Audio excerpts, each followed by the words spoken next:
Estamos gravando, então, a nossa aula da Escola Bíblica da Comunhão, do dia 12 de agosto de 2021. E hoje nós vamos entrar no livro de Jó. Na semana passada, nós tivemos um encontro no qual nós entendemos uma visão mais panorâmica e algumas características importantes dos livros chamados poéticos, né? Algumas características que nos ajudam a entender, né? Por exemplo, que existe muita figura de linguagem e algumas peculiaridades da literatura da poesia hebraica que tem paralelismos. Então, se você não assistiu a aula da semana passada, eu recomendo, através do aplicativo da Igreja Batista da Comunhão, você chega lá, tá bom? Recebendo também a Elaine aqui, bem-vinda! Começo a compartilhar a tela com vocês, então. Só um minutinho aqui.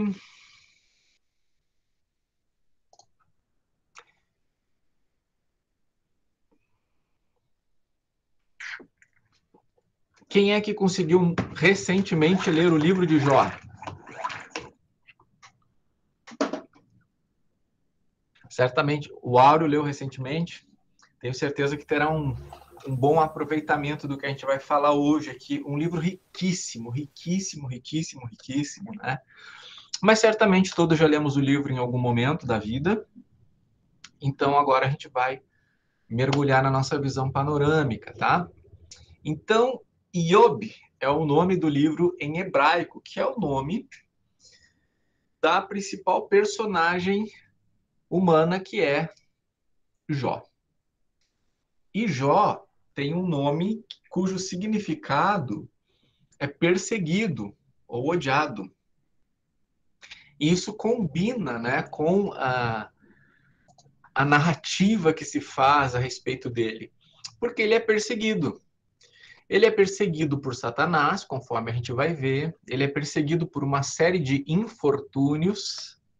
Ele é perseguido pelos amigos dele, na argumentação que vão travar ali. Só dar uma boa noite aqui para a Daiane. Bem-vinda, Daiane. E aí, ali naquele link, forvo.com, eu coloco ali a dica, porque daí você pode escutar a pronúncia, né, das palavras em hebraico. Então, se você colocar ali esta palavra aqui, Iob, você vai ouvir essa pronúncia, ok? Vamos ver o quadro geral do livro de Jó. Jó tem 42 capítulos. Os 2 primeiros capítulos apresentam um dilema. E aí, a maior parte dos capítulos vai mostrar debates que giram em torno desse dilema. São aí mais de 30, né, quase 40 capítulos de debates. E aí, os últimos 4 capítulos, nós temos o desfecho disso, o livramento disso. Tá? Então, nós vemos nos 2 primeiros capítulos um conflito se armando ali. Um conflito, por exemplo, entre a visão que Deus tem sobre Jó e a visão que Satanás tem sobre Jó. Conforme a gente vai ver, Deus vê Jó como homem justo e íntegro. Satanás vê ele como alguém que barganha com Deus. Olha, é muito fácil alguém gostar de ti quando tu abençoa. Então, o conflito de Satanás com Deus aqui é que Jó não seria uma boa pessoa, mas o que ele seria só porque ele teria benefícios de Deus. E Deus, então, vai permitir que Jó seja aprovado para mostrar que não se trata disso, né? E vai ter um conflito entre Jó e Deus. Jó vai dizer, por que Deus? Então, esse é o conflito inicial. Tá? E esse conflito ele se estende por todo o livro, principalmente na parte dos debates, né? Conflito com os amigos ali. E aí, no final, nós vamos ter um arrependimento. O arrependimento, ele não é porque Jó pecou, e aí ele se arrepende do seu pecado que teria originado todo o seu sofrimento. Não, o arrependimento aqui é um arrependimento em relação à postura dele. de não compreender Deus e por isso se agitar. Tá? É importante esclarecer que em nenhum momento ele amaldiçoou Deus, mas sim ele ficou confuso e levou seus questionamentos ao Senhor. E aí o livro ele tem praticamente dois estilos literários: prosa no começo, prosa no fim e poesia no meio nos debates, né? Então, o que é prosa? Prosa é o que a gente mais usa aí na nossa comunicação escrita, né? São textos feitos em parágrafos, podendo conter narrativa, sem preocupação com rima, sem preocupação com sonoridade, né? Então, nós temos as narrativas do capítulo 1 e 2, e depois nós temos a narrativa lá do final. E o debate ele é estruturado mais poeticamente. Tá? O capítulo 1 e 2, o registro desses fatos é no céu e na terra, né? Porque nós vamos ver que Satanás se apresenta diante de Deus nas regiões celestiais, mas se referindo a Jó, que está aqui na terra. Aí, o debate entre Jó e seus amigos vai acontecer na terra de Uz, que é a terra de Jó. E aí, novamente, nós vamos para uma perspectiva de céu e terra no final. Quando é que isso acontece? Ali no período patriarcal. Jó não tem uma data, né, que a gente possa dizer assim, foi em tal período. Mas a gente tem alguns indícios que a gente vai ver daqui a pouco que nos ajudam a entender onde mais ou menos a gente poderia situar a história de Jó. Quem escreveu o livro de Jó? Não sabemos. Tem possibilidades. O próprio Jó ter registrado isso, mas também Jeremias, Moisés, Salomão e um daqueles que vai ser citado ali, que é o Eliú. Pode ser que ele tenha feito esse registro. Mas não temos como afirmar, e isso não é importante. O importante para nós é saber que estas palavras foram reconhecidas como escrituras sagradas, reconhecendo-se a inspiração trazida pelo Espírito Santo, e temos esse registro. Vou compartilhar com vocês um mapa. Uz não é necessariamente uma cidade ou uma pequena região, mas uma grande região ao sul de Edom. Tá? Como é que a gente fica sabendo que é mais ou menos aqui? Em Jó, a gente só fica sabendo que ele é de Uz, né? Vamos, não sei se você já está com a sua Bíblia aberta em Jó, mas vamos para lá.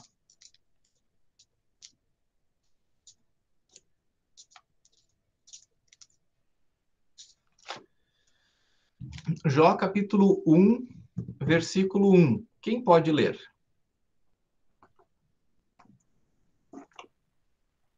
Pode ser, Davi. Na terra de Uz morava um homem chamado Jó. Ele era bom e honesto, temia a Deus e procurava não fazer nada que fosse errado. Ok, então a gente fica sabendo que ele era da terra de Uz. Mas onde é que fica Uz? Por que é importante para nós buscarmos o maior número de informações que nós podemos? Porque quando você sabe onde aconteceu tal coisa, você consegue pensar sobre a cultura, os costumes daquele povo. Quando você sabe a época que isso acontece, aí você vai entender ainda melhor o costume, você vai saber as coisas que estavam acontecendo lá, e o agir de Deus dentro da história acaba sendo melhor compreendido. Então, como o livro de Jó não nos conta, mas a Bíblia nos fala em outros dois lugares a respeito da terra de Uz, a gente pode ter uma certa compreensão. O profeta Jeremias, no livro de Jeremias, no livro de Lamentações, nos ajuda a entender um pouco mais. Né? Então, vou pedir aí para o Áureo ler Jeremias 25, 20 e 21, e para Sandra, Lamentações 4, 21.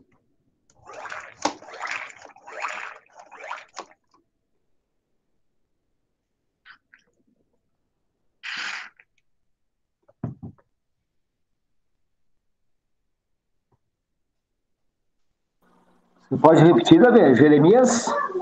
25, 20 e 21.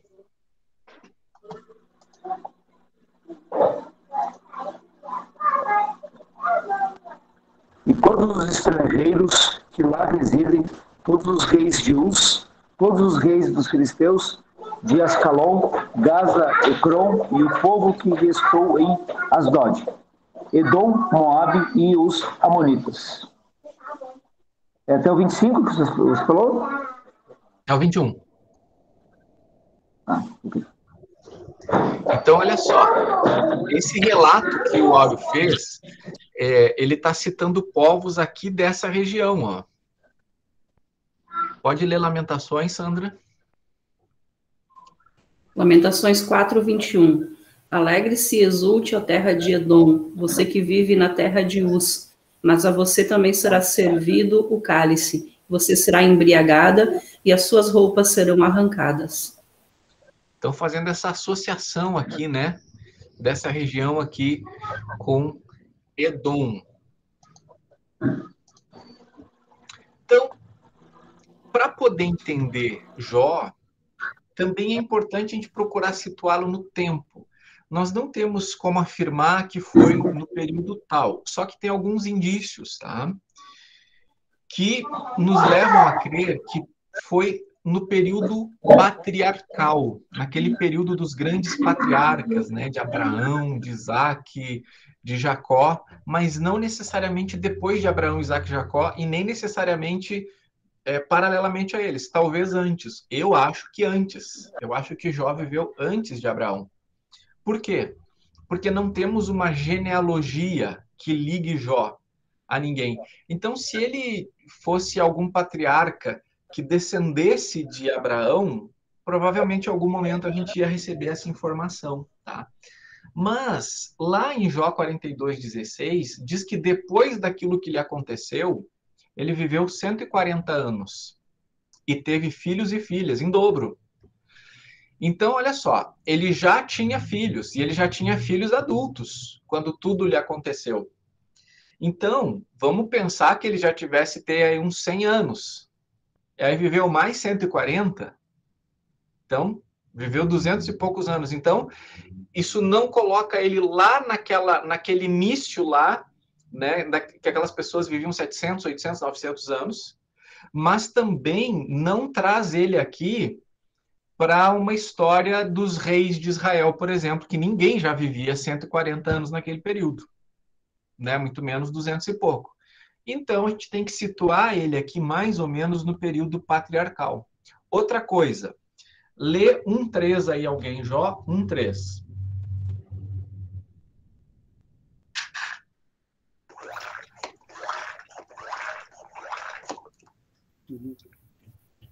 Jó 1:3. Tinha 7.000 ovelhas, 3.000 camelos, 500 juntas de boi, 500 jumentas. Também tinha muitíssima gente a seu serviço, de maneira que este homem era o maior de todos os heroentes. Então, por exemplo, se alguém dissesse para vocês o seguinte, olha, tem um cara muito rico hoje, ele tem 100 bitcoins. 100 bitcoins dá muito dinheiro, né? Você sabe que ele está vivendo agora, né? Se eu disser assim, olha, em que período provavelmente viveu fulano de tal que tem 1.000 bitcoins? Você não vai dizer que ele viveu no século XIX, certo? Porque não tinha bitcoins lá. Mas se a gente disser o seguinte, olha, fulano de tal, ele tinha $1 bilhão.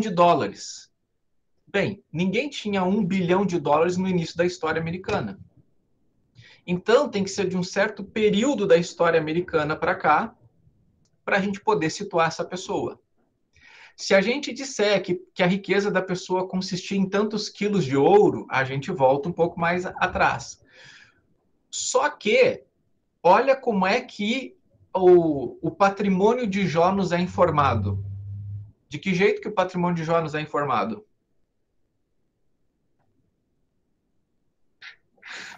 Rebanhos. Rebanhos.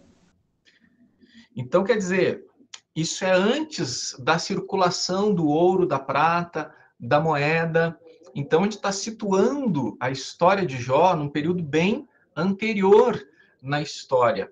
E por que que isso é importante para nós entendermos? Porque a gente não vai situar a história de Jó acontecendo com a lei de Moisés de fundo. Então, a lei de Moisés não pode ser um parâmetro, porque a gente está falando de um período muito anterior.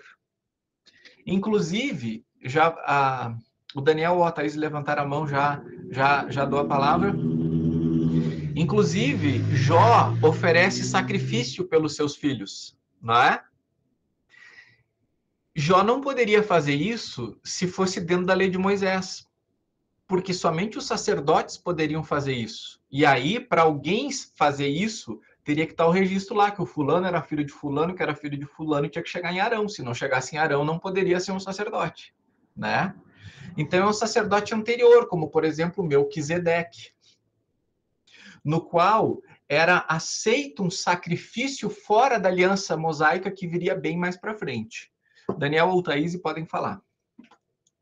Na verdade eu ia falar isso mesmo que o pastor acabou de falar ali no versículo 1 e 5, diz que Jó oferecia sacrifícios e eu ia falar justamente isso, que não podia oferecer sacrifício se fosse depois da lei, porque senão teria que ser o sacerdote. Exatamente. Era isso. Beleza. E então não há nenhuma referência a tabernáculo, a templo, né, a lei de Moisés. E aí também uma outra dica que a gente ajuda a situar historicamente é o 1,17. Alguém pode ler?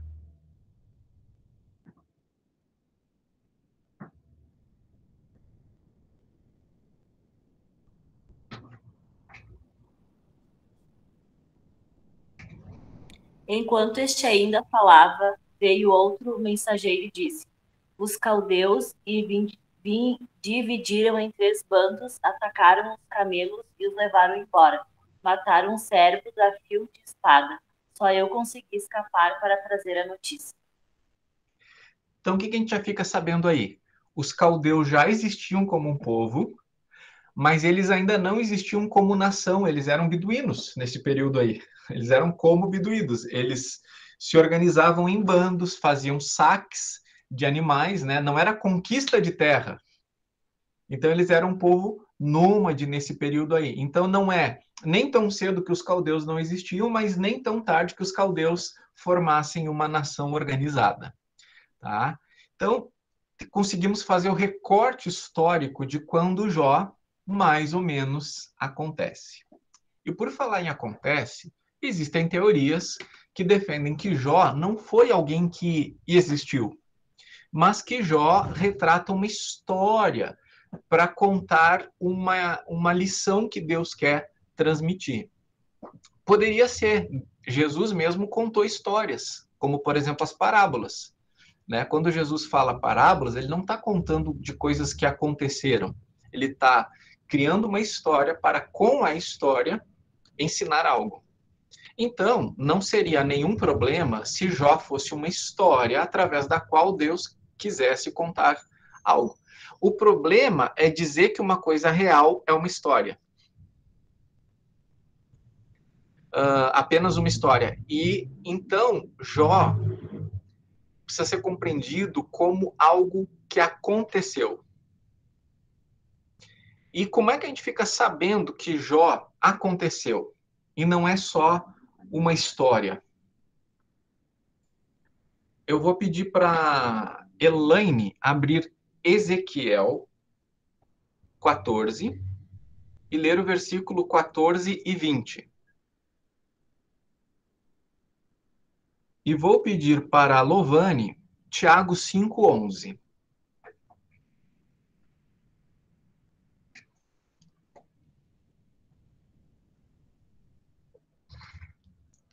Elaine, tu estás entre nós? Tua imagem está congelada aqui. Quer dizer, tá todo mundo congelado, né? Mas até a imagem da Elaine congelou. Daiane, tu tá positiva perante aí? Tá com a Bíblia aí? Tô com a Bíblia, mas vocês me escutam? Sim. Que eu tô com problema nos fones. Qual que tu pediu? Ezequiel, capítulo 14. Tá. O versículo 14 e também o versículo 20. Não é do 14 ao 20. É Tá, Ezequiel 14 e 14, 20. lê o 14 e o 20. Tá bom.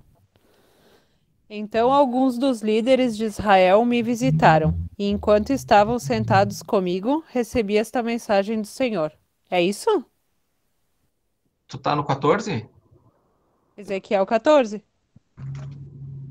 Ezequiel 14, 14. Ah, o 14, tá, peraí. E o 24, isso? E o 20. 10, 11. Mesmo que Noé, Daniel e Jó estivessem ali, sua justiça não salvaria ninguém, e não a não ser eles mesmos, diz o Senhor soberano. Tiago 5:11.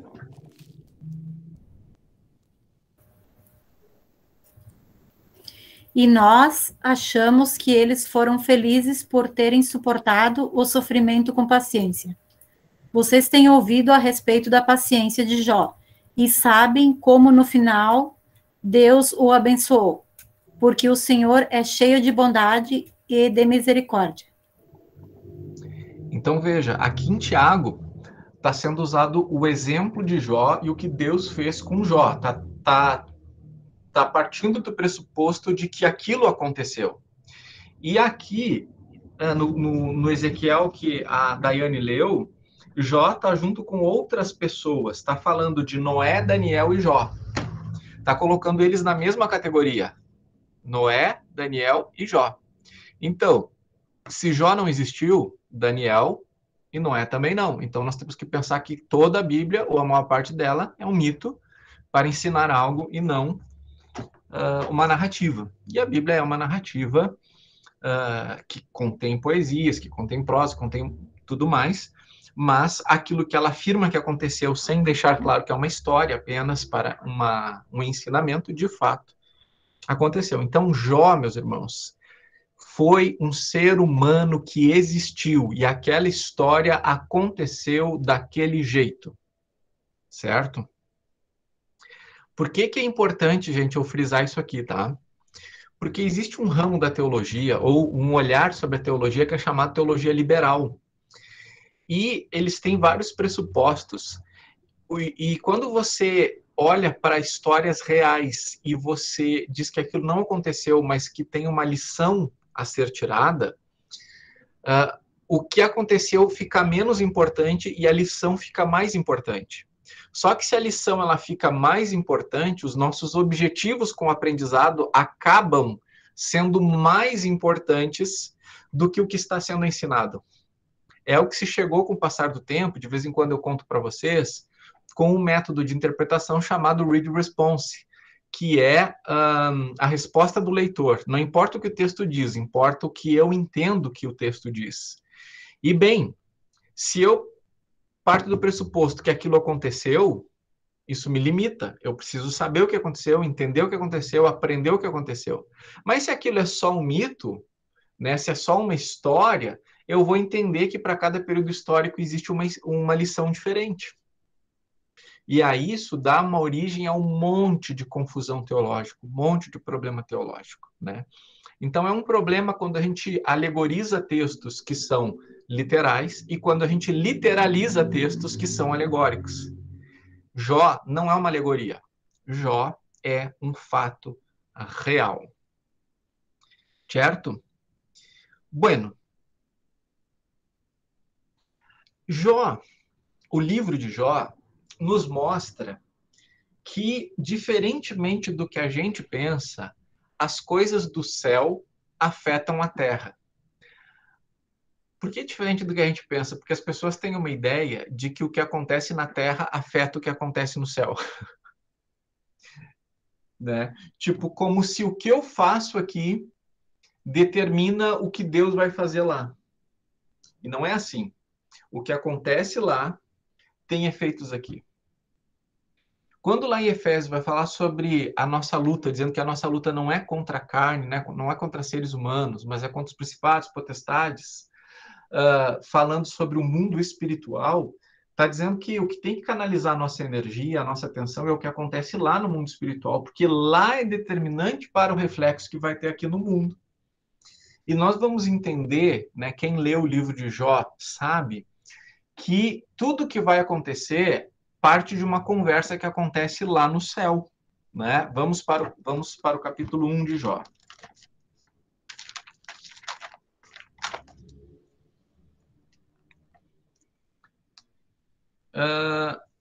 Do capítulo 1, do versículo 1 ao versículo 5, nós ficamos sabendo que existia Jó, que ele era um homem justo, íntegro, e ele era tão temente a Deus que lhe causava pavor pensar que os filhos dele pudessem ter pecado contra Deus. Então ele oferecia sacrifício pelo pecado dos filhos. Então ele fazia isso continuamente. E aí, bom, então aí agora o relato coloca isso em banho-maria, tá? Coloca Jó aqui em stand-by. E aí vai levantar o nosso olhar lá para as dimensões espirituais. Versículo 6. Num dia em que os filhos de Deus, isso é uma referência a anjos, que os filhos de Deus vieram apresentar-se diante do Senhor, veio também Satanás entre eles. Então o Senhor perguntou a Satanás: de onde você vem? Satanás respondeu ao Senhor: de um culto numa igreja neopentecostal lá no Brasil. Não, isso eu li aqui uma nota de rodapé. Só um pouquinho que alguém está chegando aqui. De onde você vem? Satanás respondeu ao Senhor: de rodear a terra e passear por ela. E o Senhor disse a Satanás, deixa eu só fazer um parênteses aqui, né? Como eu fiz as brincadeiras e alguém que pode ver depois, né? É porque uma das características das igrejas neopentecostais é enfatizar a luta do bem contra o mal. Então, por isso que nos cultos, às vezes, Satanás tem o mesmo espaço que Deus. Porque se você tirar Satanás daquele culto, perde a doutrina básica e a força motriz da igreja neopentecostal, que é a batalha bem versus mal, tá? E é por isso que, então, eles dão o microfone para demônios lá. Na melhor hipótese, pensando que tem demônio lá, né? E na pior hipótese, nos teatros que acabam se vendo por aí, tá? Ou seja, as duas hipóteses são ruins. Então, versículo 8. E o Senhor disse a Satanás: você reparou no meu servo Jó? Não há ninguém como ele na terra. Ele é um homem íntegro e reto, que teme a Deus e se desvia do mal. E aí, olha só, Deus está dizendo assim, viu, meu servo Jó? E aí Satanás vai dizer o seguinte, também, né? Até eu. Olha só, versículo 9. Então Satanás respondeu ao Senhor: não é verdade? Será que é sem motivo que Jó teme a Deus? Não é verdade que tu mesmo puseste uma cerca ao redor dele, da sua casa e de tudo que ele tem? Abençoaste a obra de suas mãos, e os seus bens se multiplicaram na terra. Mas estende a tua mão e toque em tudo que ele tem, para ver se ele não blasfema contra ti na tua cara. Então o Senhor disse a Satanás: você pode fazer o que quiser com ele, com tudo que ele tem, com tudo que ele tem. Só não estenda a mão contra ele. Então Satanás saiu da presença do Senhor. Então vamos entender aqui. Jó diz para Satanás, Deus diz para Satanás: viu meu servo Jó? Satanás também. Quem que não sendo assim abençoado como Jó, todo defendido, não seria um cara legal assim? Mas tira as coisas que tu deu para ele para ver o que vai acontecer. Então Deus dá autoridade para Satanás fazer isso. E Satanás vai atacar tudo que Jó tinha. Tinha seus filhos, perdeu. Tinha seus rebanhos, perdeu. No entanto, Deus não tinha dado autoridade para Satanás tocar na pessoa de Jó. E aí, então, no capítulo 2, retomamos agora o segundo encontro, né, de Deus e Satanás. Num dia em que os filhos de Deus vieram apresentar-se diante do Senhor, veio também Satanás entre eles apresentar-se diante do Senhor. Então o Senhor perguntou a Satanás: de onde você vem? Satanás respondeu ao Senhor: de rodear a terra e passear por ela. E o Senhor disse a Satanás: você reparou, meu servo Jó? Não há ninguém como ele na terra. Ele é um homem íntegro e reto, que teme a Deus e se desvia do mal. Ele conserva a sua integridade, embora você me incitasse contra ele, para destruí-lo sem motivo. Então Satanás respondeu ao Senhor: pele por pele. Um homem é capaz de dar tudo o que tem pela sua vida, mas estende a mão e toca nos ossos e na carne dele para ver se ele não blasfema contra ti na tua face. Então o Senhor disse a Satanás: você pode fazer o que quiser com ele, mas poupe-lhe a vida. Então, Satanás atacou Jó, primeiro ataque, tirou tudo de Jó, mas Jó continuou íntegro ao Senhor. E aí, num outro momento em que todos se apresentam diante de Deus, Deus disse, viu? Ele continua do mesmo jeito. E aí, Satanás diz, tá, então faz o seguinte, vamos tocar na saúde dele, no osso, na carne, vamos tocar nele, para tu ver o que vai acontecer. E aí Deus disse, ok, pode fazer o teu plano. Tá? Olha só a primeira resposta de Jó, quando ele perdeu tudo. Lá no capítulo 1, versículo 20. Então Jó se levantou, rasgou o seu manto, rapou a cabeça, prostrou-se em terra e adorou. Depois de perder tudo. E disse, nu saí do ventre da minha mãe e nu voltarei. O Senhor o deu, o Senhor o tomou. Bendito seja o nome do Senhor. Então ele continuou íntegro. Aí, então, vai ter aquele segundo discurso lá, entre Deus e Satanás, aquela conversa, né? E aí, então, Satanás recebe a autoridade de Deus para tocar no corpo de Jó. E aí nós vemos no versículo 7, de capítulo 2. Então, Satanás saiu da presença do Senhor e feriu Jó com tumores malignos, desde a planta do pé até o alto da cabeça. Jó, sentado em cinza, pegou um caco de barro, para com ele raspar as feridas. E aí vem a mulher de Jó. Então a mulher de Jó disse, você ainda conserva sua integridade? Amaldiçoe a Deus e morra. Mas Jó respondeu, você fala como doida. Temos recebido de Deus o bem, por que não receberíamos também o mal? Em tudo isso Jó não pecou com os seus lábios. Então, num primeiro momento, Satanás ataca Jó em relação ao que ele tinha. No segundo momento, ele ataca Jó em sua saúde, a ponto de Jó perder partes do seu corpo, né, passando um caco, saindo ferida, saindo pus, saindo sangue, né, literalmente Jó em um estado de putrefação. Mas interessante é que Jó só não tinha perdido a esposa. Perdeu filhos, perdeu rebanhos, perdeu muita coisa. Mas a esposa ficou do lado dele, fisicamente, né?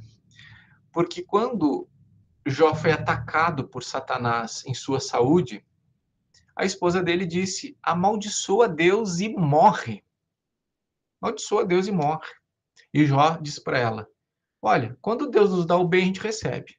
Aí Deus vai nos dar o mal, nós não vamos receber? Não, se é Deus que está dando, nós vamos receber. E aí, em tudo isso, Jó não pecou.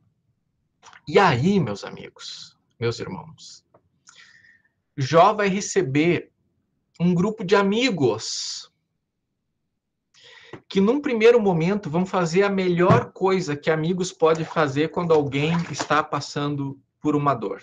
Ficar ao lado. Isso vale mais do que palavras. Alguém pode ler aqui o capítulo 2, versículo 11 até o 13? Quem pode ler?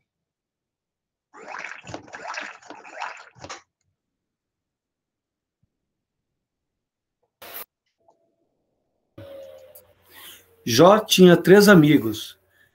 Elifaz, da região de Temã, Bildade, da região de Sua, e Zofar, da região de Naamá.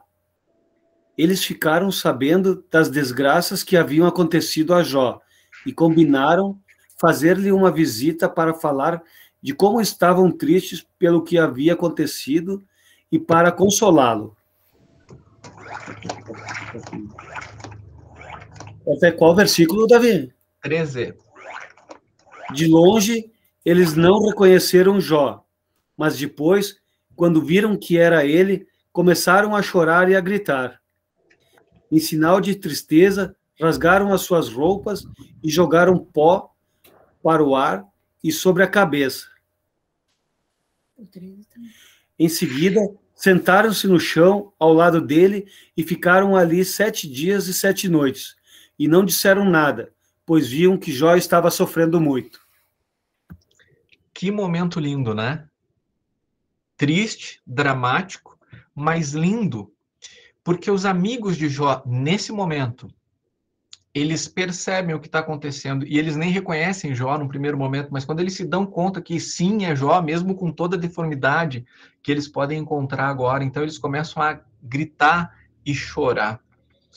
E aí eles vão se identificar com Jó no sentido de que vão rasgar também as suas roupas, vão lançar pó sobre a sua cabeça, e aí, por 7 dias, não vão falar nada.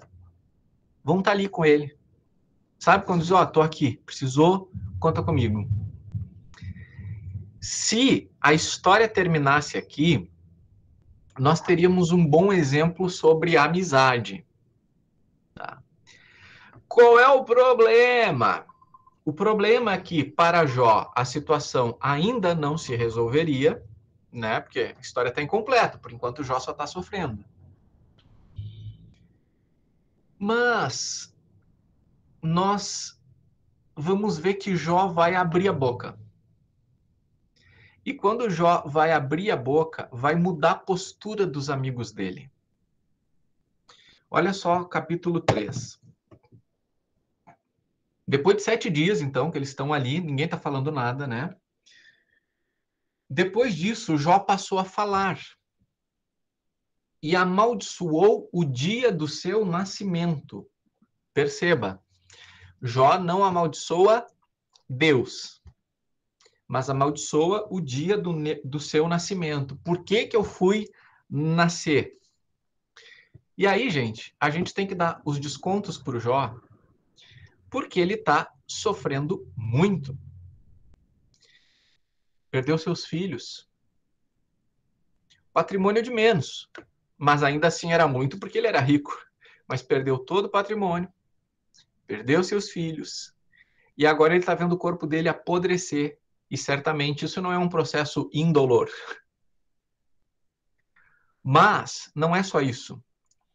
Ele está confuso, porque na cosmovisão da época, e ainda hoje tem evangélico que pensa assim, se eu fizer o que é certo, eu vou ser abençoado. Se eu fizer o que é errado, eu vou ser amaldiçoado.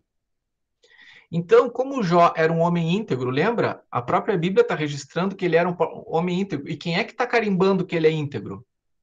Deus está esfregando na cara de Satanás, viste o meu servo Jó?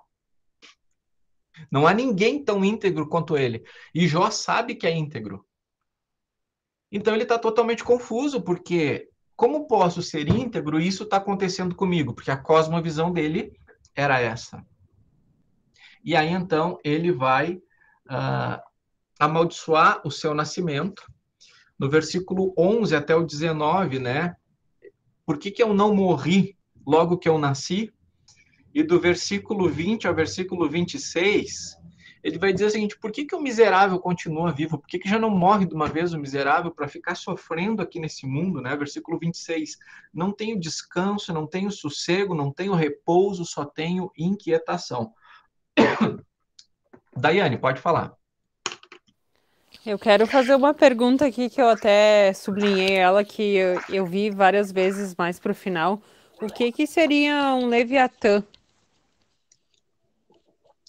Leviatã seria um grande monstro, tá? Que a gente não tem clareza sobre o que ele seria, certo? Um grande animal marinho, mas nós não sabemos, né? Se é um animal extinto, né? Ou se era uma figura mais, digamos assim, mitológica, a quem os povos faziam referência, tá? Eu penso que é um animal extinto, mas que é gigantesco, certo? E muito ameaçador. Então, por isso daí não tem como ter certeza, tá? Ninguém poderia fazer uma afirmação dizendo que um Leviatã é de tal jeito, tá? Não vamos Sim, tranquilo, confundir. é só porque eu fiquei curiosa mesmo pela descrição que ele dá desse Leviatã aí. Pela descrição tu vê que é uma coisa bem ameaçadora, né? Sim.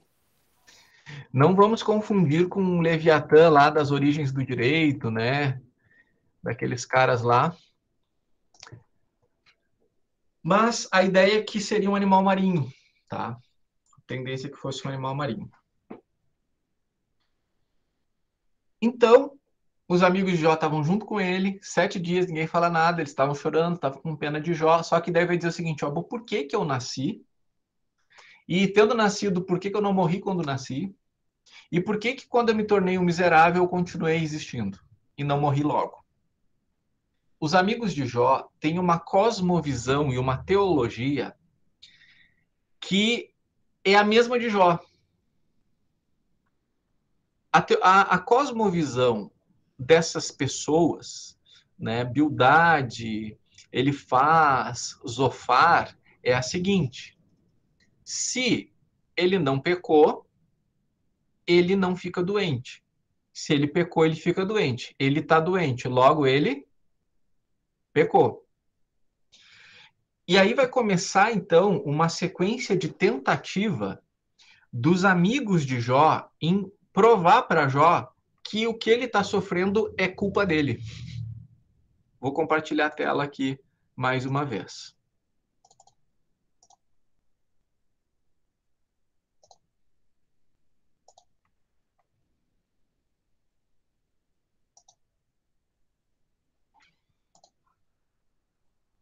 Está aparecendo aí o compartilhar da tela?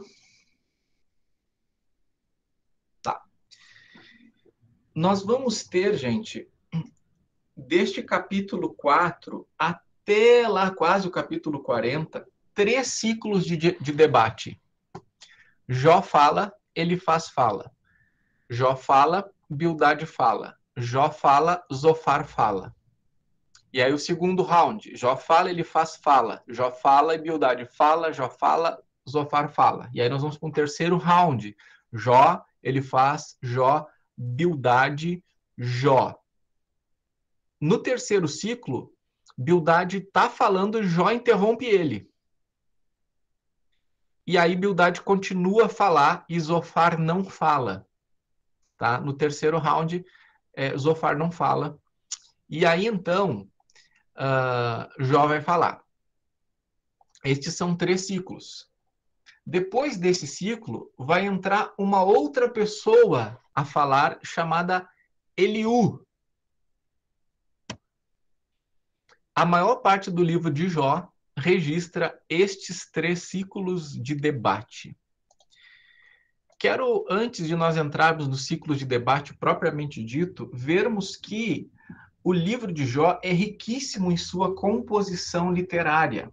Nós vamos ter lamentos, hinos de louvor, provérbios, poemas de sabedoria, ditados numéricos, questionamento reflexivo e uma linguagem que se assemelha a Daniel e Apocalipse, com essa visão de seres celestiais. Tá? Então, vamos dar uma percorrida aí nestes exemplos de composição literária. Elaine, Jó 6, 2 a 7.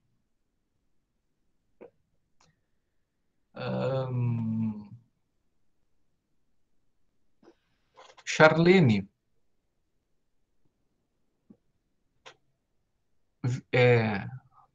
Jó 26, 5 a 13. Daniel, se tiver bem para fazer a leitura, 5, 5. Vamos ficar só com esses exemplos hoje.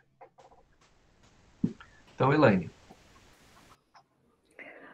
Se a minha queixa de fato se pesasse e contra ela numa balança se pusesse a minha miséria, essa, na verdade, pesaria mais que a areia dos mares, e por isso é que as minhas palavras foram precipitadas, porque as flechas do Todo-Poderoso estão em mim cravadas, e o meu espírito sorve o veneno delas. Os temores de Deus se arregimentariam contra mim. Zurrará o jumento montês junto à relva, ou mugirá o boi junto à forragem? comerciar sem sal o que é insípido, ou haverá sabor na clara do ovo? Aquilo que a minha alma recusa tocar, isto é agora a minha comida repugnante.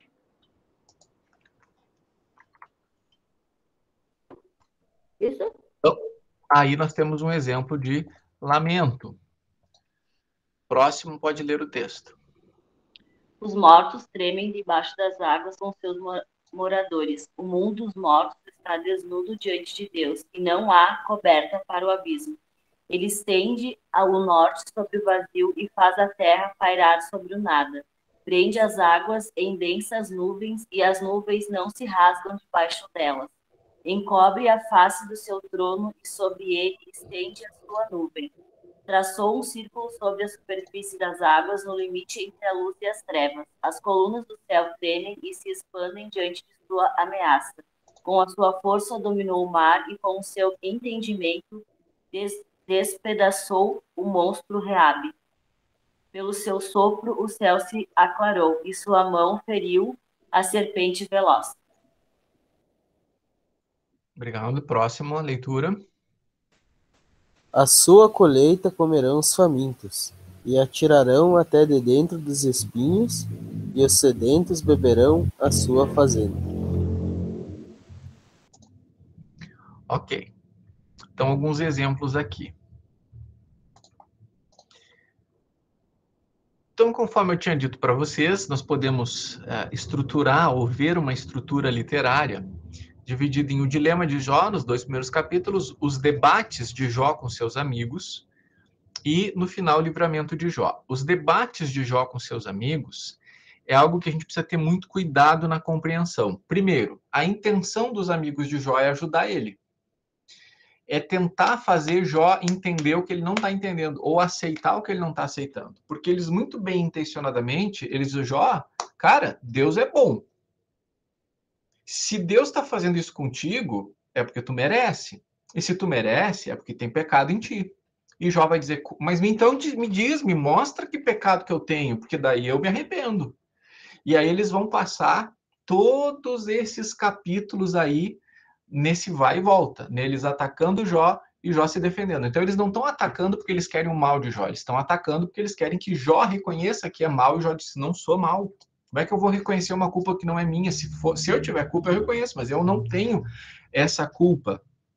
E aí, algo importante para nós compreendermos, e eu acho que isso aqui também é algo que a gente precisa usar em relação à interpretação bíblica, tá?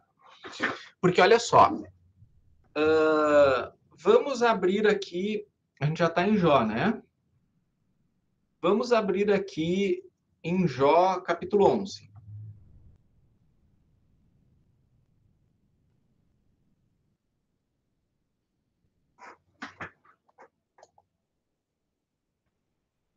Jó, capítulo 11. Olha só, vamos olhar o versículo 13 em diante. Só um pouquinho que está acontecendo alguma coisa aqui que eu não sei o que é.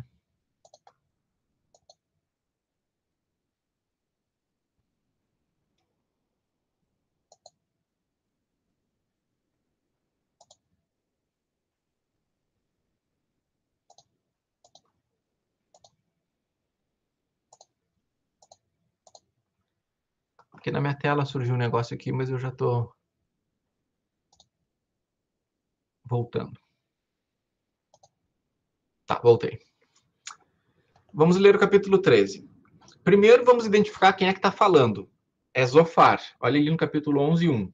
Zofar está falando, né? Então, Zofar, o Naamatita, tomou a palavra e disse. Daí vai falando, chegando no versículo 13.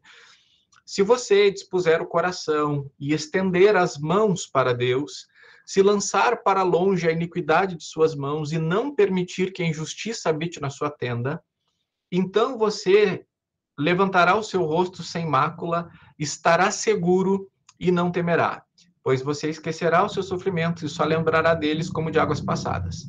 A sua vida será mais clara que o meio-dia, ainda que haja trevas, serão como amanhã. Você se sentirá seguro, porque haverá esperança. Olhará ao redor e dormirá tranquilo. Você se deitará e ninguém irá atemorizá-lo, e muitos procurarão obter o seu favor. Mas os olhos dos ímpios desfalecerão, sem que encontrem refúgio. A única esperança deles será morrer. Bom, vamos combinar algumas coisas. Isso aqui é um texto bíblico, certo? Quando nós olhamos para estas palavras, nós não vemos problemas nessas palavras, né? Parece que elas combinam com a nossa cosmovisão bíblica. Mas, isso aqui quem está falando é Zofar. Lá no versículo 1 diz, então Zofar tomou a palavra e disse. Quando a gente está lendo a Bíblia, a gente tem que entender isso. Está registrando que o Zofar disse isso. Não está dizendo que isso que ele disse é o que Deus gosta. Está só registrando o que ele disse. Assim como está registrando o que Bildade está falando e o que o outro amigo está falando, né? Bildade ele faz Zofar. Olha lá o capítulo 42, versículo 8. Jó 42, 8.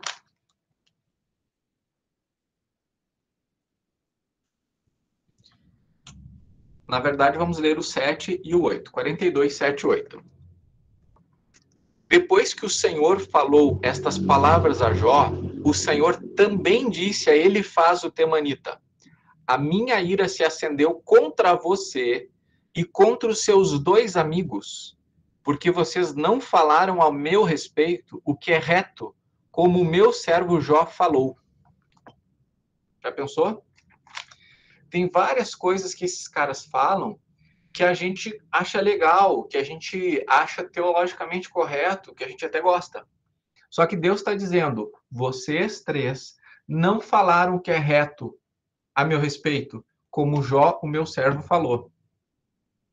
Por isso que quando eu vou ministrar a palavra, eu jamais vou pegar qualquer palavra de Elifaz, de Bildade, de Zofar, e pregar para a igreja como palavra de Deus. Porque Deus está dizendo a respeito do que eles falaram. Vocês não falaram o que é certo a meu respeito. Eu não consigo nem entender, porque me parece que as coisas que eles falam são coisas que combinam com outros salmos, por exemplo, com outros ensinamentos da Bíblia. Mas, poxa, se Deus está dizendo que eles não falaram o que é certo a respeito dele, o que a gente pode compreender também é que talvez eles tenham falado a coisa certa, mas aplicado a situação errada.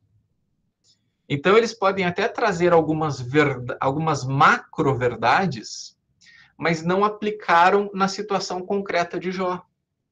Então, é como você pegar a coisa certa e tentar colocar no lugar errado. Percebe? Então, eles têm coisas boas a respeito de Deus, mas eles não conseguem aplicar estas coisas porque não se enquadra no que Jó está vivendo.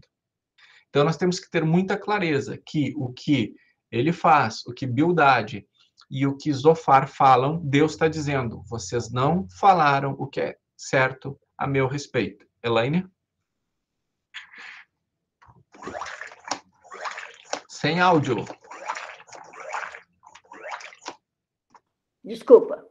Seria mais ou menos dizer assim aos pais que acabaram de perder um filho, que Deus sempre tira para dar o melhor. É. Exato. Aquelas... Podemos colocar isso como um exemplo, né? De tentar aplicar alguma situação concreta, alguma verdade sobre Deus, que é uma macro-verdade, mas que é uma outra situação concreta e não necessariamente aquela. Certo? Então, aqui voltando aos ciclos, né? Nós temos vários capítulos aqui, quase 40 capítulos com esse ciclo de debates. Vamos pensar um pouco sobre esses amigos de Jó. São 4 amigos. Elifaz, Bildade e Zofar ficam naqueles 3 ciclos, né? E no final, Eliú vai entrar na jogada. Eliú também é um cara que estava lá, mas ele era mais novo que os outros. Por ele ser mais novo que os outros, ele deixou que todo mundo falasse tudo o que tivesse para falar, e só quando os outros mais velhos já tinham falado tudo o que tinham para falar, é que Eliú vai falar, tá? Então, olha só, é bem interessante esse quadro aqui, ó, com algumas características, né?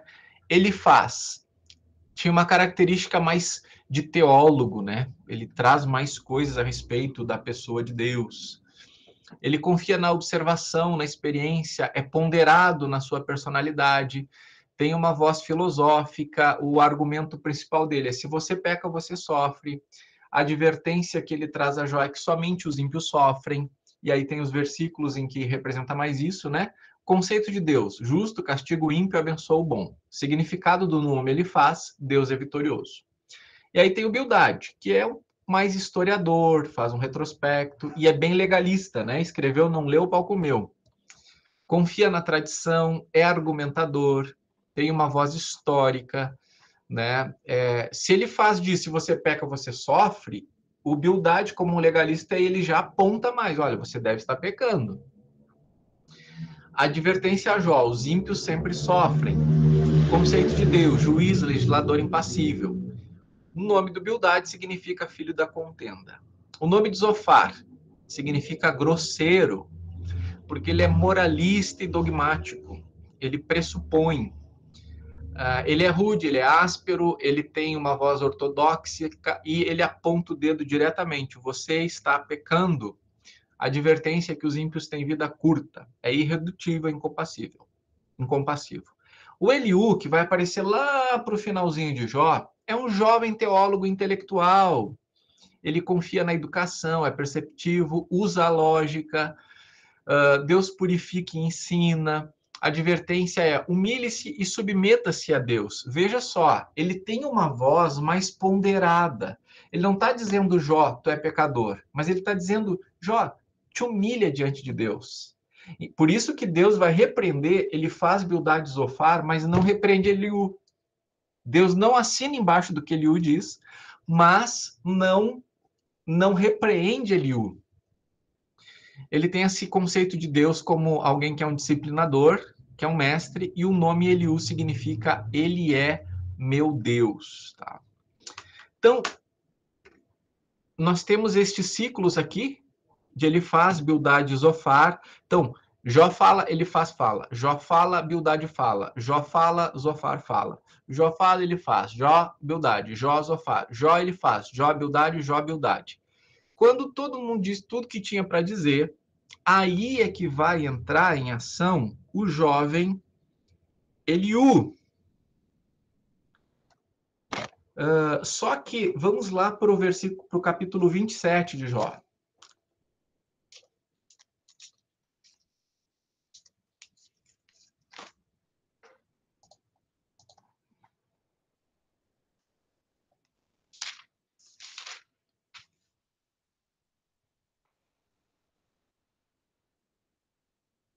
Depois do terceiro ciclo, Jó finaliza com uma grande resposta, né? Que vai capítulo 27, 28, 29, 30, 31.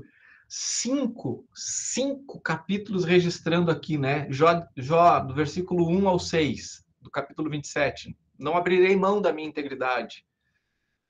Do versículo 7 ao 12, que meu inimigo seja castigado. Do 13 ao 23, a porção que Deus dará ao perverso. No capítulo 28 é um poema à sabedoria, principalmente ali no versículo 12 ao 19. E olha que interessante, né? O que provavelmente vai ecoar lá em Salomão depois. Olha, Jó 28, 28. Alguém pode ler?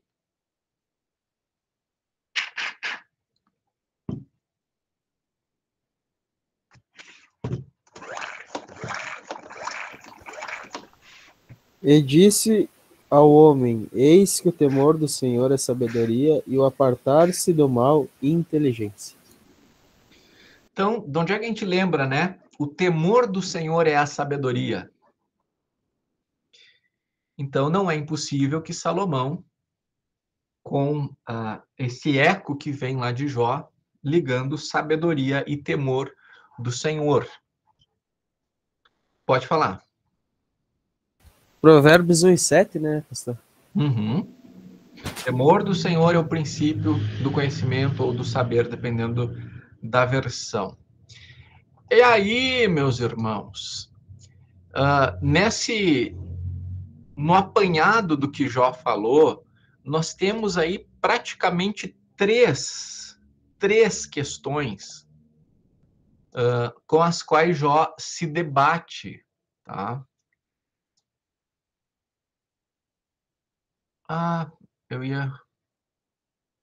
Eu acho que eu não tenho isso no PowerPoint. Então, eu só vou citar aqui.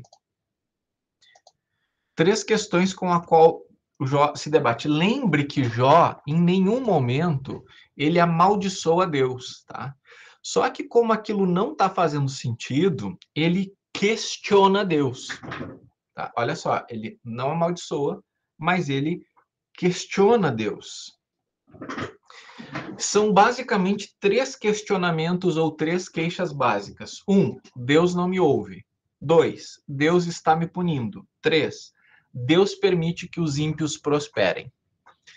Vamos olhar para exemplos de cada uma dessas queixas. Sandra, Jó 19:7. Daiane, Jó 6:4. Leandro, Jó 21:7. Então vamos começar com Jó 19:7. Se grito em injustiça, não obtenho resposta. Clamo por socorro, todavia não há justiça. Ou seja, ele está dizendo, Deus não está me ouvindo. Mas, gente, vamos prestar atenção. Vou pedir para a Sandra ler de novo esse texto. Se grito em injustiça, não obtenho resposta. Clamo por socorro, todavia não há justiça. Olha que interessante. Qual é o final de Jó? É um final bom ou um final ruim? Hein, gente? Dá para dizer que é bom. Bom, muito bom. Então, aqui num determinado momento, Jó está dizendo, eu grito violência, mas não sou ouvido. Eu grito socorro, mas não tenho justiça. O final é bom, né? Sabe quem é que vai usar isso aqui também esperando um final bom? O profeta Abacuque. Vamos lá para Abacuque?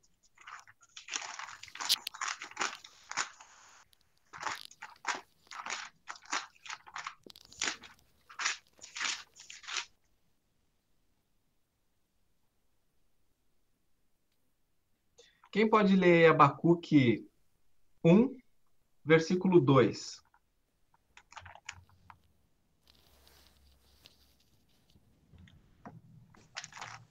Até quando, Senhor, clamarei por socorro sem que tu ouças? Até quando gritarei a ti violência sem que traga salvação?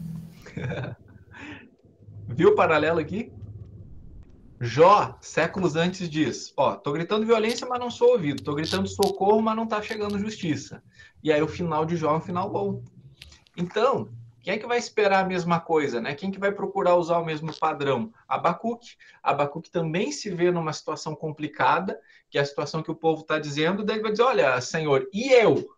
Eu também estou aqui clamando por socorro, eu também estou aqui dizendo tem violência. E até quando eu vou esperar sem que venha o final bom?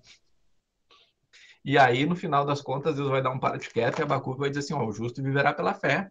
E aí Abacuque, tá, entendi. Então, ainda que a figueira não floresça, ainda que a videira não dê o seu fruto, ainda assim eu me alegrarei e exultarei no Deus da minha salvação, né? Mas eu achei muito interessante, né? Quando eu percebi aqui essa busca que Abacuque faz aqui em Jó, né? Esse paralelo muito direto aqui que existe entre eles. Então, essa queixa aqui é Deus não me ouve. 7:20. Hã? Tu não me pediu 6:4? 6:4. Pois o Todo-Poderoso me derrubou com suas flechas, e minha alma bebe o veneno delas. Os terrores de Deus se alinham contra mim. Então tá. Aí o 7:20, o 9:17 vão trazer junto essa ideia de que Deus está punindo. E a terceira queixa, Deus permite que os ímpios prosperem, 21:7.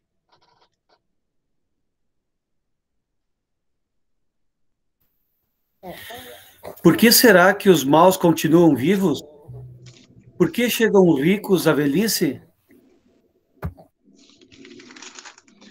Né? Então, pô, Deus, olha só, eu tô aqui apodrecendo. Mas por que os ímpios estão ficando velhos aí, cheios de saúde, cheio de coisa boa? Né? Então, nós vamos ver na argumentação de Jó, pelo menos uma categorização em uma dessas três tipos de queixas aí, tá bom? Então, Jó vai fazer uma grande defesa pessoal aí até o capítulo 32, porque, né, do capítulo 31 inteiro. Aí, no capítulo 32, nós vamos ver o jovem Eliú.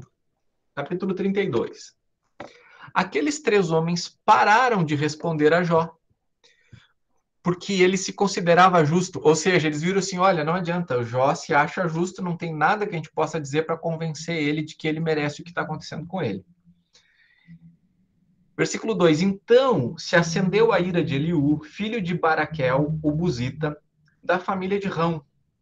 Ele ficou indignado contra Jó, porque ele pretendia ser mais justo do que Deus. Eliú também ficou irado com os três amigos de Jó, porque mesmo não tendo o que responder, eles o condenavam. Eliú, porém, havia esperado para falar a Jó, pois os outros eram mais velhos do que ele. Quando Eliú viu que aqueles três homens já não tinham o que responder, ficou irado. Percebeu, então? Ele é um jovem, ele está lá, ele respeita os outros que são mais velhos.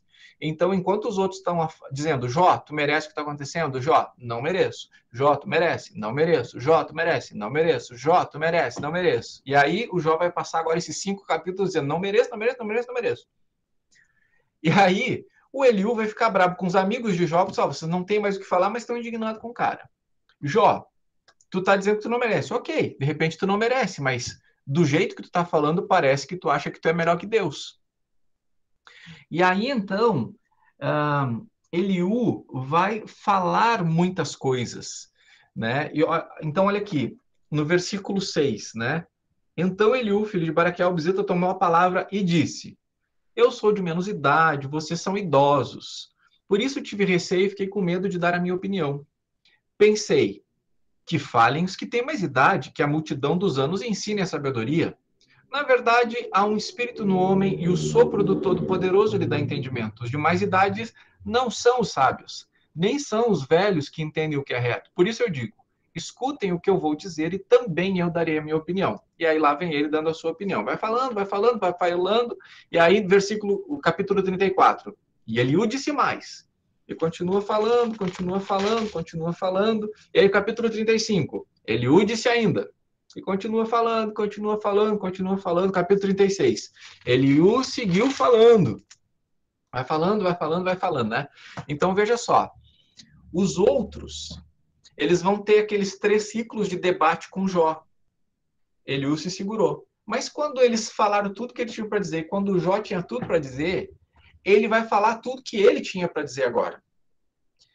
Só que ele não vai ser interrompido por Jó. Sabe quem é que vai interromper Eliú? Deus. Deus vai interromper Eliú. E eu acho que tem 2 grandes motivos pelos quais Deus interrompe Eliú. Primeiro, porque por mais que Deus não tenha repreendido Eliú, o que mostra que Eliú não falou coisas erradas, Deus não diz, muito bem, Eliú, o que você falou. Ele interrompe Eliú. E interrompe dramaticamente, tá? Mas me parece que as últimas palavras de Eliú são uma introdução para Deus falar. Eu achei bonitas as últimas palavras aqui de Eliú. Olha lá no capítulo 37, versículo 23 e 24. Quanto ao Todo-Poderoso, não o podemos compreender. Ele é grande em poder, porém não perverte o juízo e a plenitude da justiça. Por isso as pessoas o temem. Ele não olha para os que se julgam sábios. É um resumo, acho que muito lindo de tudo que está acontecendo. Ele está dizendo o seguinte, olha, ele já começa chamando Deus de Todo-Poderoso. Então ele está dizendo o seguinte, olha, Deus pode fazer o que ele quiser. E o que ele faz é tão assombroso que a gente não vai conseguir compreender. Então não adianta a gente ficar aqui colocando Deus numa caixinha. Não vamos conseguir compreender. Mas uma coisa é certa, ele não distorce o juízo. E outra coisa, não adianta todo mundo aqui se achar sábio, porque isso não cola diante de Deus. E aí vem um redemoinho. E Deus fala do meio do redemoinho. Capítulo 38, versículo 1 em diante. Então, do meio de um redemoinho, o Senhor respondeu a Jó e disse: quem é este que obscurece os meus planos, com palavras sem conhecimento? Cinja os lombos como homem, pois eu lhe farei perguntas e você me responderá. Gente, olha só. Jó está fazendo um monte de perguntas, certo? Um monte de perguntas. Só que Deus disse assim, quem é que está falando aí? Por mais que Deus tivesse dito, viu, como meu servo Jó, não há ninguém como ele na terra. Mas ainda assim, Jó é um ser humano, né? Então diz, quem é este que obscurece os meus planos com palavras sem conhecimento, cinge os lombos como homem? Porque Jó nunca deixou de ser um ser humano. E Deus diz o seguinte, eu é que vou fazer perguntas. E de maneira divina, Deus não responde a nenhuma pergunta de Jó, sabia? Jó faz um monte de perguntas cada vez que fala. E Deus não responde nenhuma pergunta de Jó, porque ele é Deus, ele é soberano. Por isso que os livros de Jó têm muito mais a ver com soberania de Deus do que sofrimento humano. Então diz, eu é que vou te fazer perguntas e tu és quem vai responder. E aí eu compartilho mais uma vez a tela.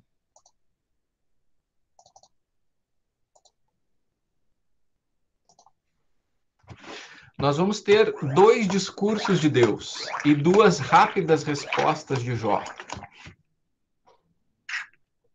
No primeiro discurso de Deus, Deus vai dizer do versículo 4 ao 11 que foi ele que lançou os fundamentos da terra. Do versículo 12 ao 21, Deus vai dizer, olha, eu que criei a luz, eu que criei a escuridão. Do versículo 22 ao 24, eu que faço a neve. Do versículo 25 ao 30, a chuva, o orvalho, o gelo e a geada. Quem é que faz? Isso aí. Do versículo 31 ao 33, e as leis que governam o céu. Versículo 34 a 38, quem é que pode derramar chuva? Do versículo 39 ao 41, quem alimenta os animais e as aves? Aí entramos no capítulo 39. Do versículo 1 até o versículo 30. Na verdade, até o 42. Quem é que fez cada animal com o seu jeito de ser?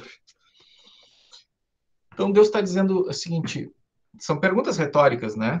Mostrando o tamanho de Deus e o tamanho de Jó. O tamanho de Deus e o tamanho do resto. Deus é Deus. E aí vem a primeira resposta de Jó, no versículo 40, no capítulo 40, versículo 3, 4 e 5. Então Jó respondeu ao Senhor, sou indigno. O que te responderia eu? Ponho a minha mão sobre a minha boca. Uma vez falei e não direi mais nada. Aliás, 2 vezes, porém não prosseguirei. Então, tipo assim, Jó tá falando, e Deus, e Deus, e Deus, e Deus, e Deus. E daqui a pouco Deus aparece. E aí Jó diz, não tá aqui quem falou. Não tá mais aqui quem falou. Né? Porque agora a própria presença do Senhor tá ali.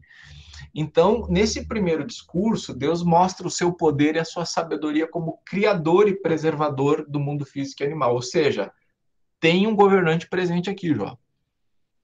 Então, depois dessa breve resposta de Jó dizendo que não vai responder, vem um segundo discurso da parte de Deus, né, que vai do capítulo 40, versículo 6, até o capítulo 41, versículo 34. E nesse segundo discurso, Deus revela a sua soberana vontade, com autoridade.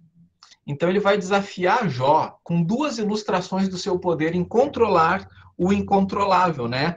A Daiane falou do Leviatã, mas também tem o outro animal, que é o Behemoth. Vamos ali ver o 40:15. Contemple agora o Behemoth que eu criei junto de você e que come capim como boi. A força dele está nos seus lombos, o seu poder dos músculos do seu ventre. Ele endurece a sua cauda como cedro, os tendões das suas coxas estão endurecidos, os seus ossos são como tubos de bronze, as suas pernas são como barras de ferro. Ele é a obra-prima dos feitos de Deus, aquele que o fez, o proveu de espada. Na verdade, os montes lhe produzem pasto, de onde todos os animais selvagens se divertem. Deita-se debaixo das aves de lótus, no esconderijo da lama, no meio dos juncos. As árvores de lótus o cobrem com sua sombra. Os salgueiros do ribeiro o rodeiam. Se um rio transborda, ele não se apressa. Fica tranquilo mesmo que o Jordão se levante até sua boca. Será que alguém pode apanhá-lo quando ele está olhando ou lhe meter um laço no nariz? Alguns aqui veem similaridades com o hipopótamo, tá? Pelas características, né? Dizem que seria algum animal, ou seria o hipopótamo com outro nome, ou um animal semelhante ao hipopótamo. Mas eu não sei se vocês sabem que uma das maiores causas de mortes por animal no mundo são causadas por hipopótamos. Sabia disso? Então, quando Deus está falando sobre o Behemoth e sobre o Leviatã, ele está dizendo o seguinte: olha, tá vendo esses bichos que vocês têm medo? Eu controlo. Vamos pensar aqui um pouco no Leviatã, capítulo 41. Você é capaz de pescar o monstro Leviatã com um anzol e prender a sua língua com corda? Você consegue passar uma vara de junco pelo nariz dele? Ou furar o queixo dele com um gancho? Por acaso ele lhe fará muitas súplicas? Ou lhe falará palavras brandas? Será que ele fará um acordo com você para que seja seu escravo para sempre? Será que você vai brincar com ele como se fosse um passarinho? Irá prender-o com uma corda para dá-lo às suas meninas? Né? Vai falando aí um monte de coisas sobre ele, né? 9. Eis que a gente se engana na esperança que tem. Não é fato que alguém cairá por terra só em vê-lo. Ninguém é tão ousado que se atreva a despertá-lo. Quem então será capaz de se erguer diante de mim? Então perceba que a intenção de Deus com citar esses dois animais selvagens. Olha, se tem medo dele, tu imagina quem sou eu. Se vocês temem esses animais aí que para vocês são gigantescos e poderosos e fortes, assim, quem é que vai se erguer diante de mim?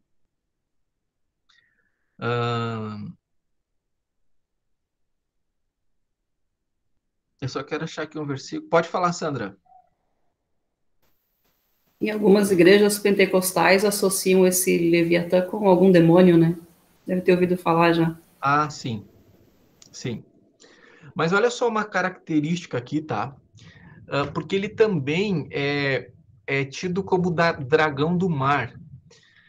Por isso que eu acho que é um animal que foi extinto. Mas olha só aqui no versículo 18. Cada um dos seus espirros faz resplandecer a luz, e os seus olhos são como os raios do amanhecer. Da sua boca saem tochas, faíscas de fogo saltam dela. Das suas narinas procede fumaça, como de uma panela fervente, sobre juncos em chama. O sopro dele acende o carvão, da sua boca reside a força, e diante dele salta o desespero. Eu acho que isso aqui é literal, tá? Deixa eu só achar uma coisa aqui para ver se eu consigo mostrar para vocês.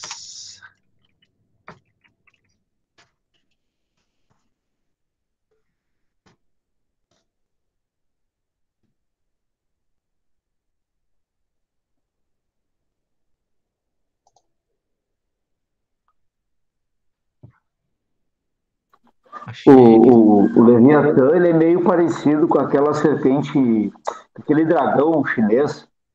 Ele é fino, comprido, ele solta fogo. Pelo que eu vi, que eles chamam da mitologia judaica, né?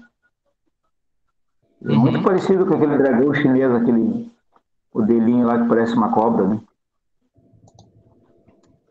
Pois é. Eu só acho que ele não está, embora ele esteja lá na categoria judaica, de mitologia, eu acho que ele é real. Tá? Porque está falando que solta fogo e tal e tal. Só um minuto, gente. Eu estou achando aqui no YouTube.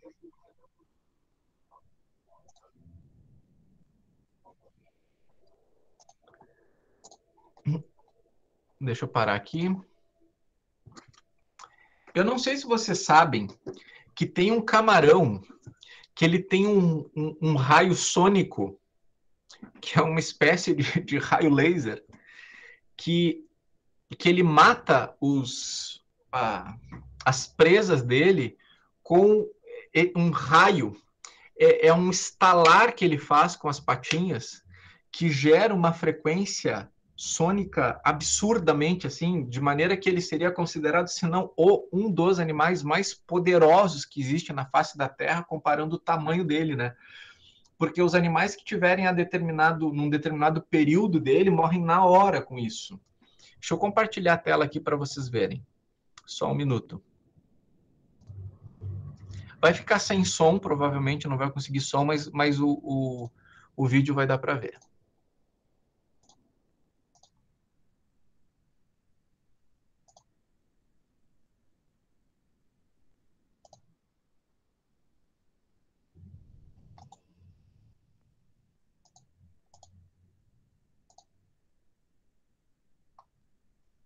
Olha, ali está o bichinho.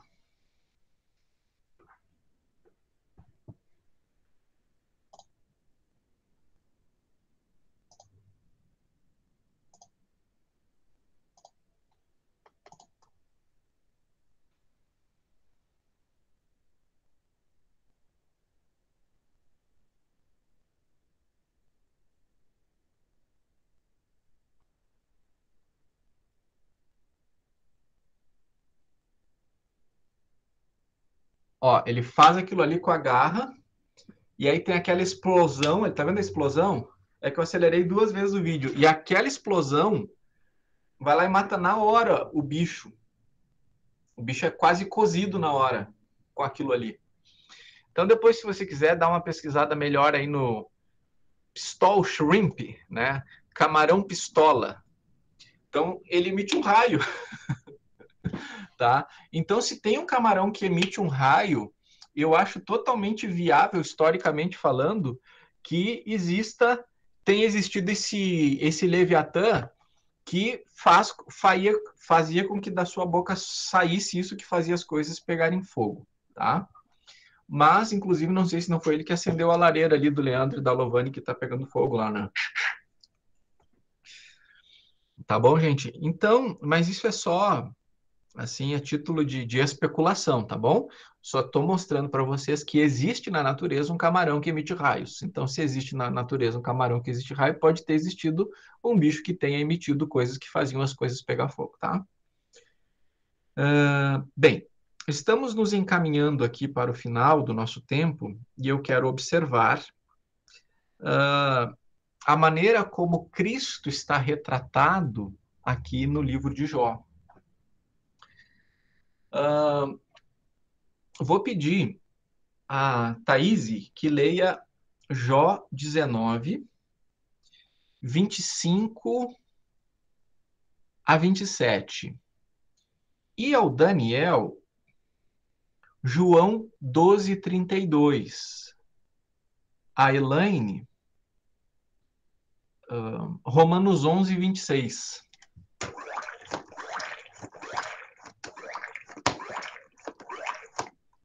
Então, começamos com Pode Jó repetir, 19, pastor, por favor?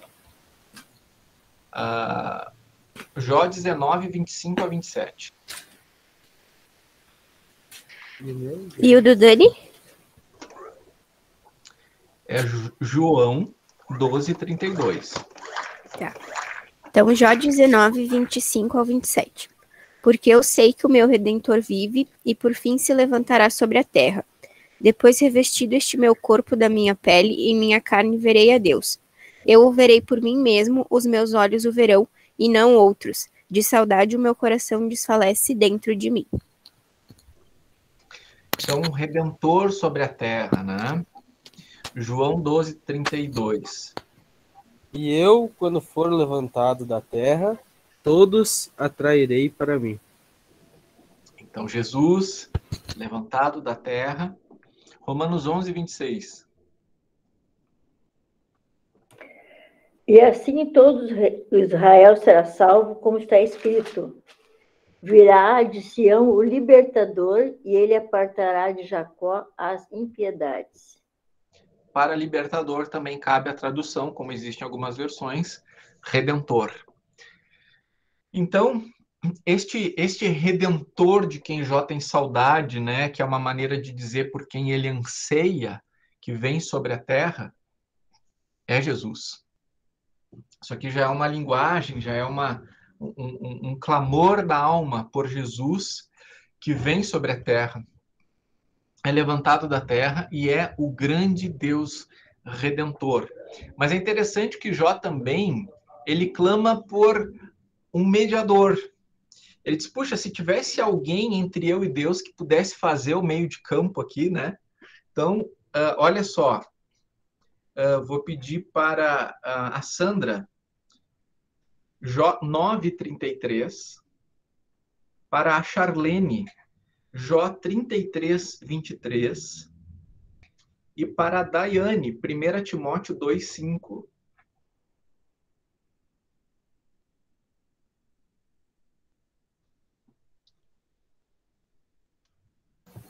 Posso ler?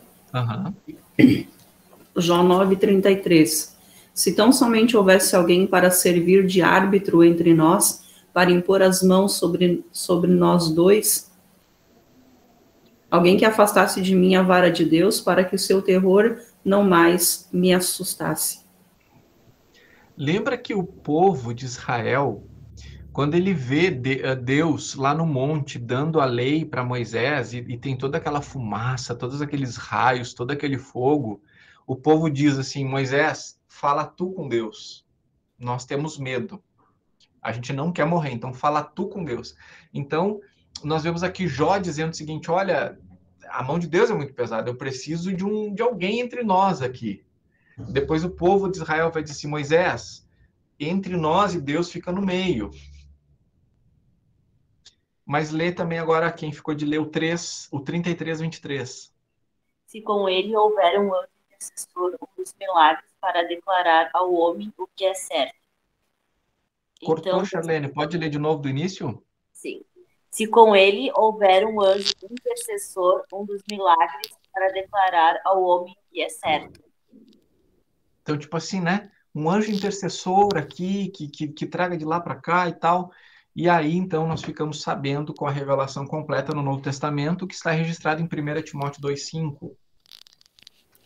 Pois há um só Deus e um só mediador entre Deus e a humanidade, o homem Cristo Jesus. Há um só mediador, né? Então, a gente vê esse clamor de Jó pelo Redentor. A gente vê o clamor de Jó pelo mediador. E eis que o Redentor e o mediador são o mesmo, Cristo Jesus. Vemos que a soberania de Deus se estabelece no livro de Jó, e vemos que o grande clamor de Jó não é necessariamente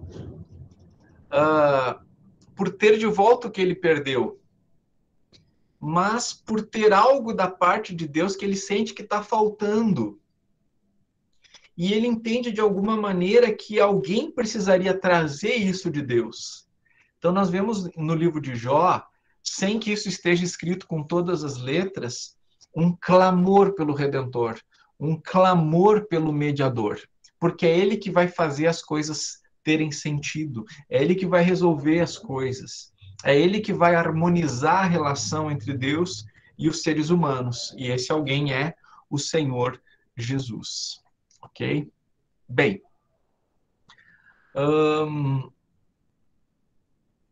também o próprio Jó, ele é um tipo de Cristo, né? Quando eu falo tipo, eu estou falando sobre tipologia, sobre um elemento que pode ser uma pessoa, um acontecimento que de alguma maneira tipifica ou aponta para ou se compara com a pessoa de Jesus Cristo, né? Por quê? Porque Jó era aquele que até então era o mais íntegro sobre a terra. Se Jesus tivesse na terra naquele período, Deus diria que o mais íntegro sobre a terra, que não há nenhum outro, seria Jesus. Mas Jesus não tinha vindo fisicamente a esse mundo ainda, né, como Cristo Messias. Então, nós temos aqui um paralelo dessa integridade. E nós temos alguém íntegro sofrendo, não por seus pecados. E é o que vai acontecer com Jesus. Jesus vai sofrer não pelos seus pecados, mas ele vai ser, assim como Deus entregou Jó para que pudesse sofrer, porque se Deus não tivesse entregado, Satanás não poderia ter tocado em Jó, assim Deus entregou Jesus, seu filho, que sem merecer por pecado, também então é entregue e vai ter toda espécie de sofrimento muito além de Jó, né? Porque sendo o Deus vivo, vai experimentar a morte para depois ressuscitar. Então, temos que o Jó é um tipo ou uma tipificação do Senhor Jesus. Ok? Eu gosto muito de um texto de Jó. Vamos lá para o final, por favor. Jó 42.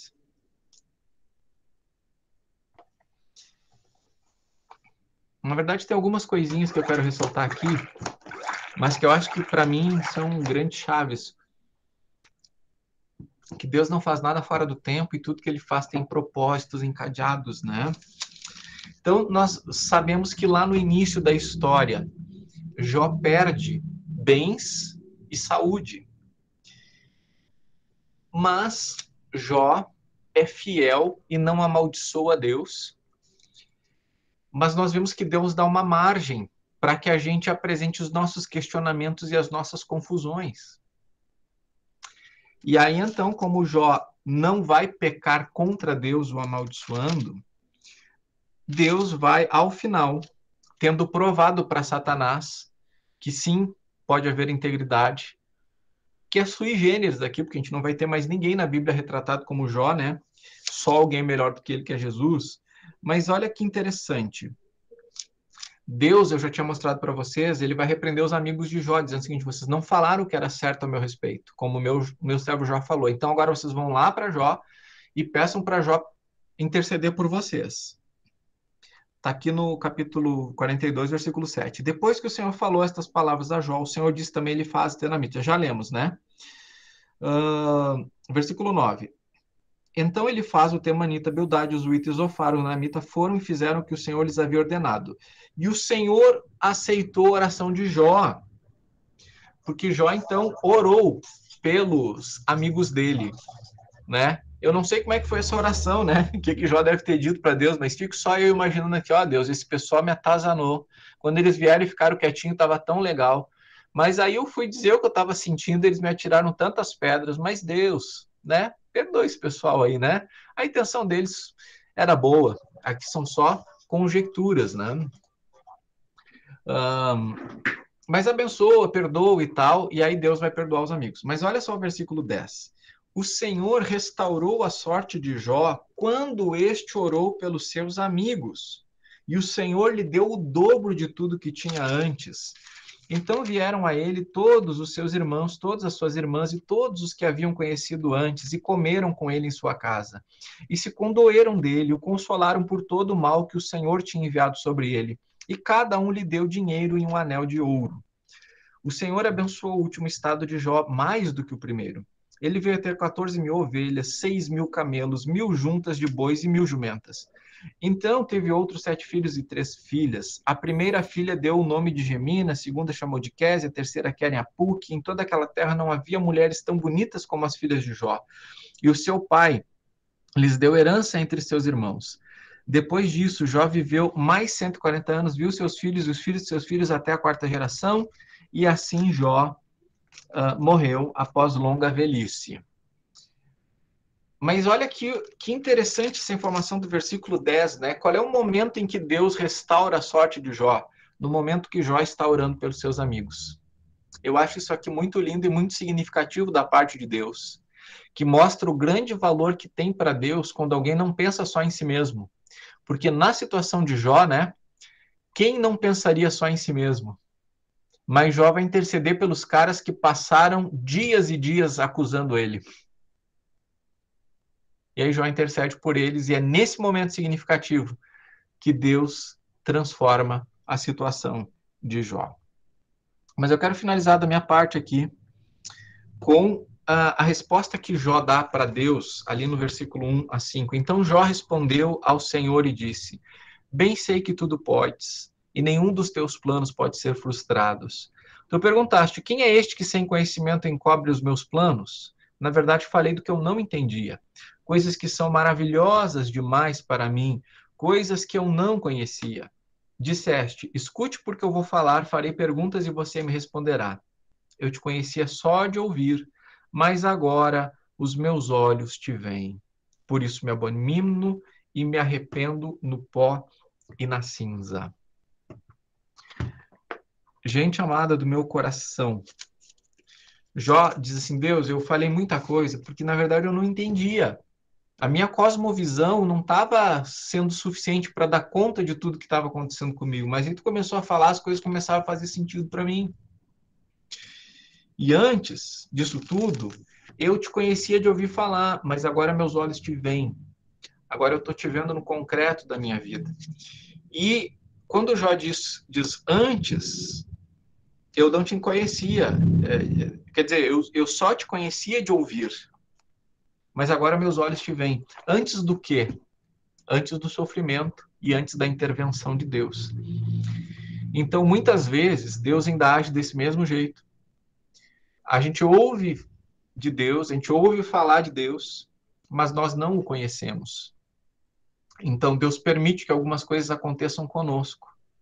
E a gente se dirige para ele do todo errado, do nosso jeito, sem compreender, com cosmovisões e teologias distorcidas. Mas Deus, em sua infinita graça e sabedoria, nos permite nos aproximarmos dele pela graça, né, por meio da fé, e o conhecermos de jeito que não conhecíamos antes. Isso é particularmente verdadeiro na minha vida e na vida da Paula, né? Nós não podemos comparar o nosso sofrimento a Jó, mas nós sofremos algumas coisas na vida, como, por exemplo, perder a nossa bebê Esther na semana que estava marcada para o parto. E no dia que a gente estava indo para o hospital sem saber que a Esther tinha morrido, a gente conversou no carro. Olha, a Esther não está se mexendo, talvez Deus já tenha levado. E se for isso que é mostrar nos aparelhos lá, a gente vai dizer a mesma coisa que Jó disse. O Senhor o deu, o Senhor o tomou, bendito seja o nome do Senhor. Foi com esse texto que nós fomos para o hospital. E aí, os momentos que se seguiram foram momentos de muita dor mesmo. Mas, o que eu posso dizer é que hoje, eu e a Paula conhecemos Deus de um jeito que nós não conhecíamos antes de perder Esther. Nós conhecemos ele de um jeito que para nós hoje é muito mais suficiente, é muito mais bastante do que antes dessa terrível dor. Então somos gratos a Deus. Nós pediríamos para Deus fazer isso de novo? Não pedimos, mas ele decidiu fazer e nós nos submetemos a isso. E somos gratos porque ele fez. De maneira que podemos dizer, antes te conhecíamos de ouvir, agora tivemos, ou pelo menos vemos mais coisas que não víamos antes. Amém? Então, deu o nosso horário. Agradeço a Deus pelo tempo junto aqui com vocês. Daiane? Eu quero fazer uma pergunta que eu entrei atrasada, enfim, não sei se tu falou, mas agora a gente vai para Salmos, né? Salmos. Só que são 150 salmos, né? Isso. Quanto a gente tem que ler para o próximo encontro, enfim? Eu não tenho uma resposta para isso, né?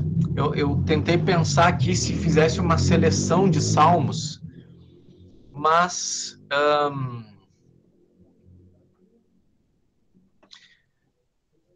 lê os que tu conseguir, lê o que vocês conseguirem. É, porque 150 eu acho que eu não vou conseguir, tá? Mas eu vou ler o possível. Tu conseguiu ler Jó? Sim, já eu consegui ler todo. Parabéns, parabéns. Muito bom. Com certeza tu conseguiu aproveitar bem mais da aula que se não tivesse lido. Sim, foi bem bom. Então, leia o maior número de salmos que vocês conseguirem aí. E nos encontramos, então, na sequência. Espero poder ter o privilégio de vê-los no domingo aqui, na comunhão, cultuando ao Senhor. Tá bom? Bênçãos a todos. Até, gente amada. Boa noite.